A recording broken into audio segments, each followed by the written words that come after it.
जय मल्हार. बिदरचं आपलं दर्शन झालेलं आहे आणि आता आपण निघालोय नळदुर्गला. इकडनं 140 किलोमीटर दाखवते आणि अणदूर मधून एक ठिकाण आहे, तिथे ते मंदिर आहे. आता आपण त्या दिशेने चाललेलो आहे.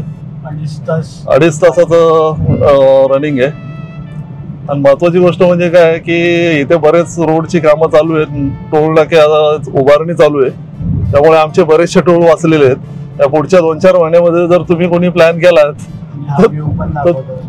तर थोडेफार तुमचे पैसे पण वाचतील.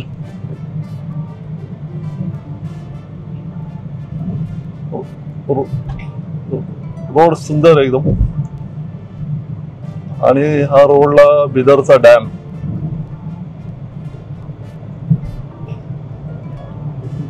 लांब आहे अजून तो.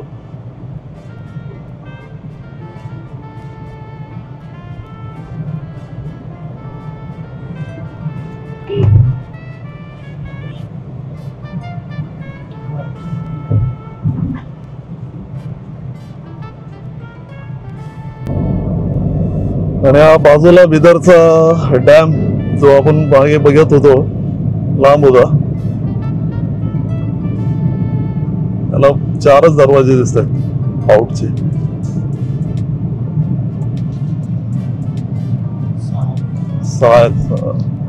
6 आउट आहेत, पण ऑपोजिट साइडला त्याच्या एक्झॅक्ट पाणी जर सोडलं तर पूर्ण शेतीच आहे. म्हणजे एक्स्ट्रा पाणी जे सोडलं जाईल ते डायरेक्ट शेतामध्येच असेल. तर ते शेती मालकीची असेल का गव्हर्नमेंटची काय माहित नाही, पण पाणी सोडल्यानंतर ते जाणार कुठे? ते डायरेक्ट शेतातच जाणार. आणि तिथं ऊस लावलेला आहे सगळा, त्यामुळे तो प्रायव्हेट प्रॉपर्टी आहे तर गव्हर्नमेंटची आहे माहित नाही.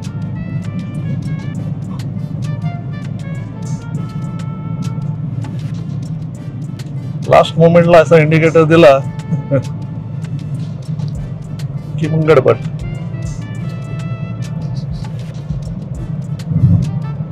हा एकदम स्ट्रेट.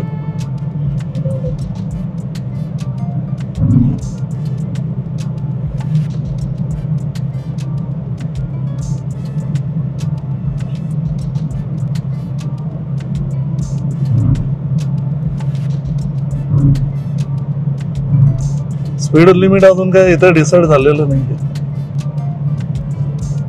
पण इकडं डेंजर गोष्ट म्हणजे अशी आहे की गाया म्हशी अशा रस्त्याच्या कडेला कधी अचानक रस्त्यावर येतील सांगता येत नाही.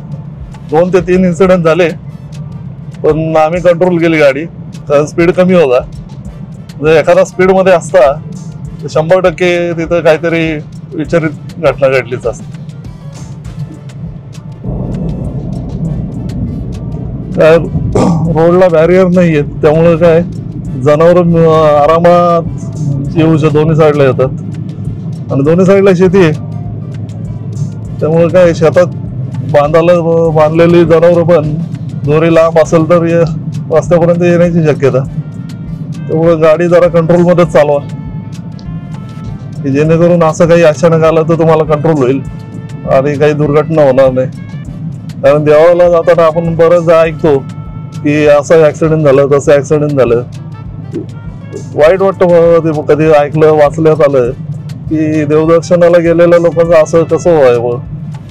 म्हणजे काय माहिती पण कशी कोणाची चूक असते, काय असते, का नियतीचा खेळ असतो.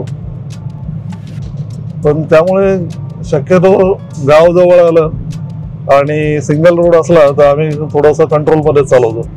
आता तुम्ही बघू शकता, मी जवळजवळ 80च्या स्पीड लाईन समोर एक मोटरसायकल वाला चालू आहे, रस्त्याच्या मधोमध चाललाय. एक लहान बाळ आहे त्या बाईकडे, त्या लोकांना काही आणि गाडीला आरसे नाहीयेत. त्यामुळं आपणच त्यांची काळजी घ्यायची की बाबा त्या काय होऊ नये म्हणून.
आता आपण कर्नाटक बॉर्डर क्रॉस करून मनाली हे शेवटचं गाव ते क्रॉस केलेलं आहे आणि आता आपण महाराष्ट्रामध्ये एंट्री करणार आहोत. आणि समोर तुम्ही बोर्डवरती बघू शकत असाल इकडे 104 किलोमीटर सोलापूर आहे आणि 355 किलोमीटर पुणे. जे सोलापूर मधून आपण एंट्री करणार, जे सोलापूरच्या अलीकडेच दुसरीकडे असणार रस्ता. सोलापूरमध्ये तर प्रॉपर जायची गरज पडणार नाही, पण बघू. आतापर्यंत रोड चांगला होता. म्हणजे दरवेळेस आम्ही रोड ट्रिपच्या वेळेस प्रत्येक राज्यामध्ये जाताना असं अनुभवलं होतं की 2 राज्याच्या मध्ये जो रोड असतो त्या रोडकडे दुर्लक्ष दोन्ही राज्याकडनं केलेलं जात असेल की बाबा बाजूचा राज्य करेल तो आम्ही हा करू, त्या कॉन्सिक्वेन्स मध्ये ते अडकलं असणार. पण दरवेळेस आमचा हा अनुभव होता की बॉर्डर क्रॉसिंगच्या वेळेस रोड खराब असतो, पण यावेळेस तसं काही नव्हतं. रोड चांगला होता.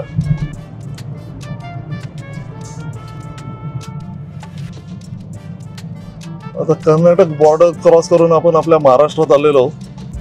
तर महाराष्ट्रामधला आपण पहिला पालीचा गेला होता आणि ते सोडून कर्नाटकमध्ये 5 आपण खंडोबा केलेले आहेत आणि आता उरलेले महाराष्ट्रामधले आपण करणार आहोत. तर त्यामध्ये सुरुवातीला रिसर्च करताना बराच म्हणजे असं वाटत होतं की आंध्रामध्ये पण एक आहे, कोमरवल्ली म्हणून होता. बऱ्याच ठिकाणी आम्ही चौकशी केली पण तो 12 मल्हारमध्ये येत नाही, त्यामुळे आम्ही तो ड्रॉप केला. आणि कन्फर्म करण्याकरता आम्ही तिथे मंगसुळीला पण पुजाऱ्याला विचारलं.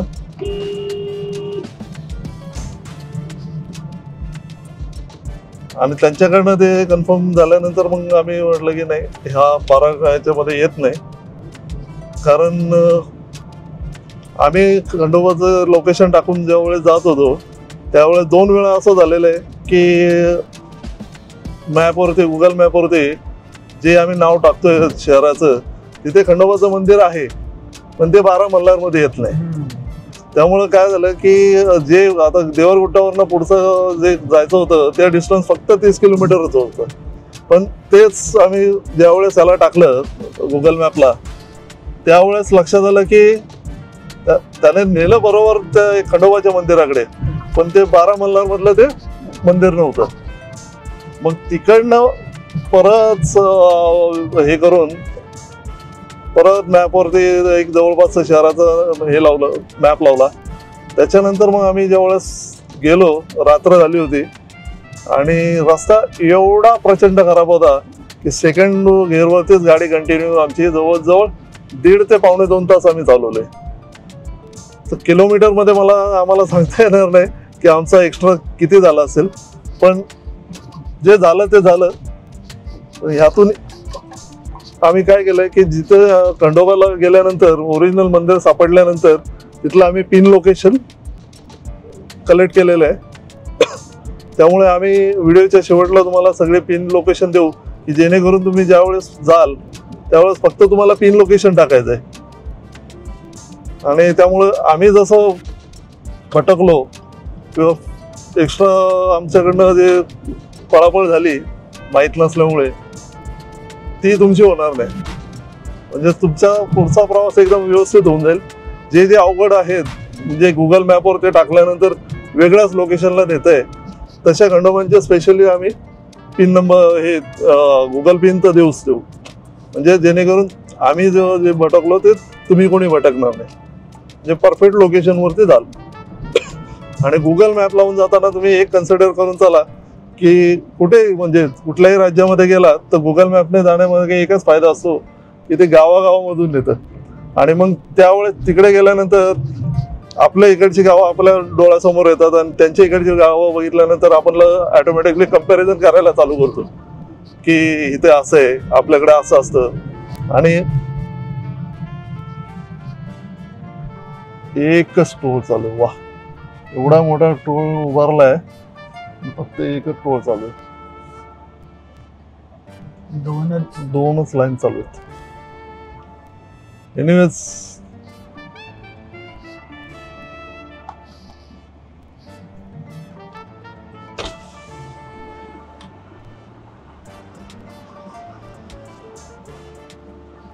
महाराष्ट्राचा टोल आहे का कर्नाटक?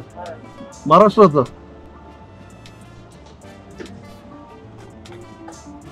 आल्या आल्या आता आपण पहिला महाराष्ट्राचा टोल दिलेला आहे. एक्सपिरियन्स आणि पहिलाच एक्सपिरियन्स की एवढा मोठा टोल नाका आहे, फक्त 2 टोल चालू आहेत.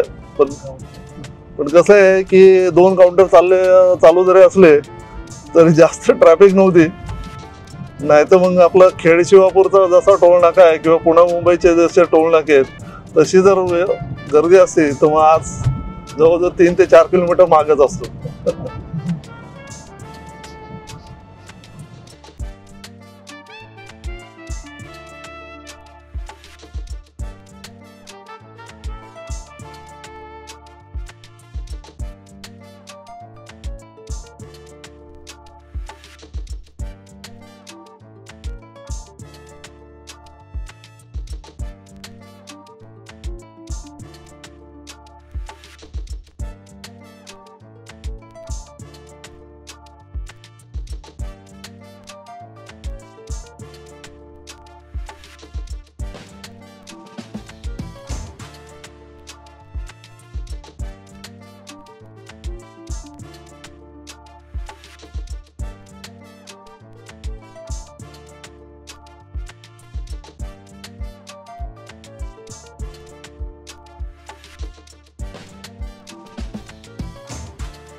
Andur IPL premier pro league.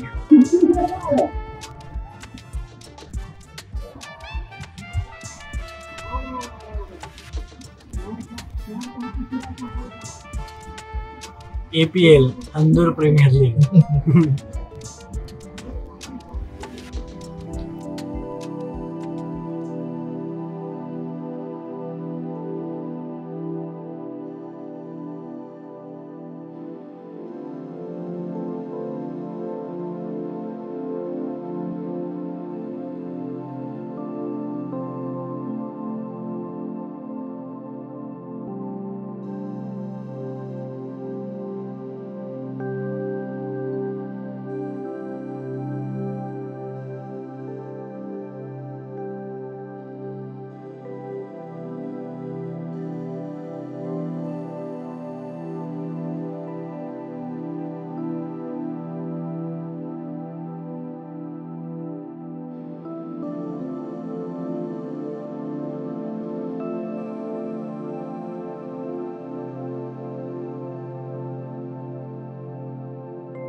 आता आपलं आळंदूरचं दर्शन झालेलं आहे नळदुर्गाच्या इथे आणि त्या खंडोबाचं वैशिष्ट्य म्हणजे तिथं 2 मंदिर आहेत. तर आळंदूरमध्ये जे गावामध्ये मंदिर आहे तिथे 10.25 महिने खंडोबा असतो आणि उरलेले 2.25 महिने खंडोबा दुसरीकडे तिकडनं जवळजवळ एक 6-7-4 किलोमीटरवरती दुसरं मंदिर आहे आणि त्या ठिकाणी पण 2 मंदिर आहेत. तर एक मंदिर जे आहे प्राचीन मंदिर म्हणतात, पण ते तिथल्या लोकांनी विचारलं, म्हटलं 2-2 मंदिरं काय आहे तिथं, तर ते म्हटले की तिथे निजामशाहीच्या दरम्यान त्यांनी निजामाने तिथे गाय कापून तो देव भ्रष्ट केला होता. त्याच्यानंतर मग पुण्याचे एक गृहस्थ होते, आता मला त्यांचं नाव नाही आठवत आहे, पण त्यांनी मग ते दुसरं मंदिर स्थापन केलेलं आहे आणि ते छत्रपती शिवाजी महाराजांच्या काळामध्ये ते बांधले गेलेले मंदिर आहे. तर असे 2 मंदिर आहेत तिथले आणि तिथले पुजारी जे होते शुभम मोक्षे, त्यांनी म्हणजे अप्रतिम अशी माहिती सांगितली त्या मंदिराची. आणि जेव्हा मी त्यांना सांगितलं की बाबा आम्ही असं 12 मल्हार करतोय आणि युट्यूबच्या माध्यमातून लोकांना खंडोबाची माहिती देतोय, तर त्यांना खूप आनंद वाटला. त्यांनी गाभाऱ्यामध्ये जाऊन आम्हाला ते दर्शन घ्यायला अलाउड केलं. त्याच्यानंतर त्यांनी स्वतः तिथलं पुस्तक होतं त्यांचं, ते पुस्तक त्यांनी दिलं की तुम्ही इथल्या खंडोबाची माहिती लोकांपर्यंत पोचवा म्हणून. तर मी त्यांना म्हटलं की पुस्तक असं घेण्यापेक्षा मी याच्यातून घेतो, दुकानामधून जाऊन घेतो. तर त्यांचे अनमोल प्रकाशनचे काहीतरी पुस्तक आहेत, खंडोबाच्या रिलेटेड सगळी माहिती त्यामध्ये मिळते म्हटले. म्हटलं ठीक आहे. हा एपिसोड आता आपण इथेच थांबवतोय. आमच्या चॅनलला सबस्क्राईब करा, लाईक करा, शेअर करा आणि सबस्क्राईब केल्यानंतर बेल आयकॉन दाबा की जेणेकरून आम्ही अपलोड केलेले लेटेस्ट व्हिडिओ तुमच्यापर्यंत पोहोचतील. हर हर महादेव, जय मल्हार.